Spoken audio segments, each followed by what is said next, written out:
Isang mapagpalang araw po sa bawat isa sa ating mga viewers. Welcome back to my YouTube channel, Kamanggagawa TV. At pakikita ko po sa inyo ang aming ginagawa ngayon, ang pag-upholstery ng L300. At makikita natin kung paano ang malinis na paggawa ng paglalagay ng pagpapalit ng ceiling at saka yung mga upuan sa 300. So samahan niyo po ako at papanoorin po natin.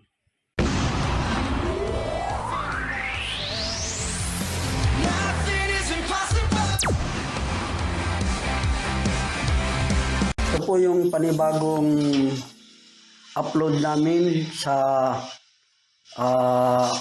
aming vlog ngayon. Medyo natagalan lang po kasi medyo busy po kami. Ngayon, tingnan po natin. Itong paggawa ng upholstery. Bago pong ina-upholstery. Ito po ay sasakyan ng barangay L300. Papalitan na po ito ng ceiling. Tapos, kailangan po, bago ikabit yung mga bagong foam, kailangan po yung tanggalin muna ang lahat ng mga nakadikit ng mga foam dyan para mas malinaw, mas malinis, mas maganda ang kapit ng bagong foam. Kaya kailangan pong alisin po yan lahat. At saka pagka nalinis na po yan, na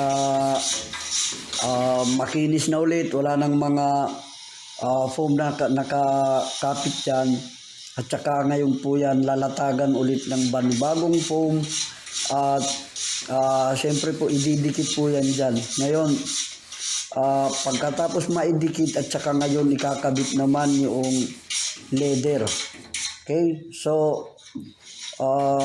matrabaho lang po pero maganda po ang kalalabasan ng trabaho. O pagka natapos po, maganda po ang kalalabasan niyan. Pati po ang mga upuan dyan sa side, mga upuan sa sidings na yan, ay gagawin din po. Mamaya pakita po namin sa inyo yung itsura ng mga upuan. Ayan po. Ayan po. Mamaya makikita po ninyo na ang mga ayan, mga durug-durug na yan. Ayan po. So, gagawin bago po ulit yan. Yan. Pati po yung sa front seat po, sa driver seat na upuan, gagawin din po yun. So lahat po ay babaguhin. Yan. Yan po. Tingnan ninyo yung mga sidings dyan. Wala na. Backlash na yung mga upuan.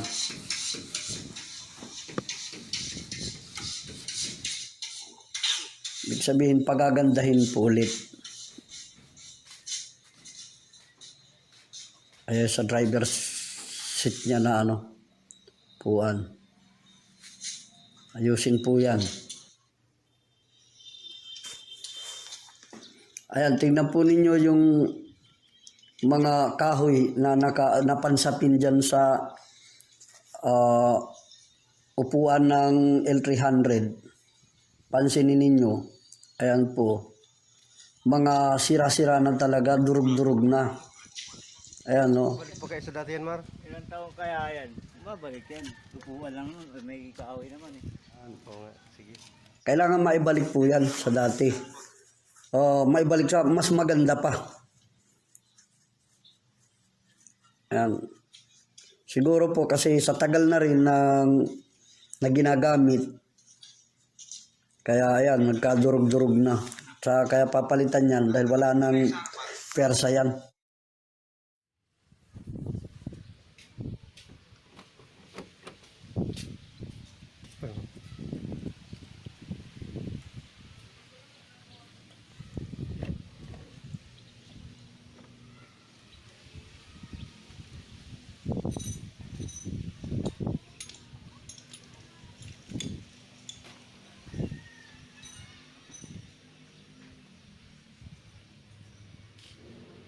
Ito pang ilalagay nating kahoy doon.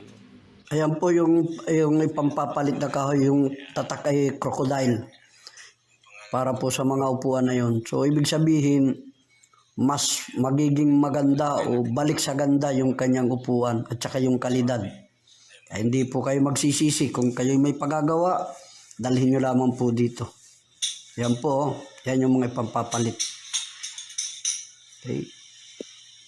Maraming salamat po sa inyong panonood at i-update po namin kayo sa mga susunod na aming videos. Abangan lamang po ninyo yung iba pang mga i-upload namin patungkol dito sa pag-upholstery ng L300. Yan po, pagpapalit ng ceiling at saka yung paglalagay ng mga bagong upuan, okay, sa mga sidings po. At kung ngayon lamang po kayo napadpad sa aking YouTube channel, please subscribe and hit the notification bell upang maging updated po tayo sa lahat ng mga videos na aming i-upload. At ganun din po, meron po akong Facebook page, Kamanggagawa TV channel. Please follow and like and share na rin po. Maraming salamat po sa inyong panonood. Pagpalain po tayo ng ating Diyos. Maraming salamat po.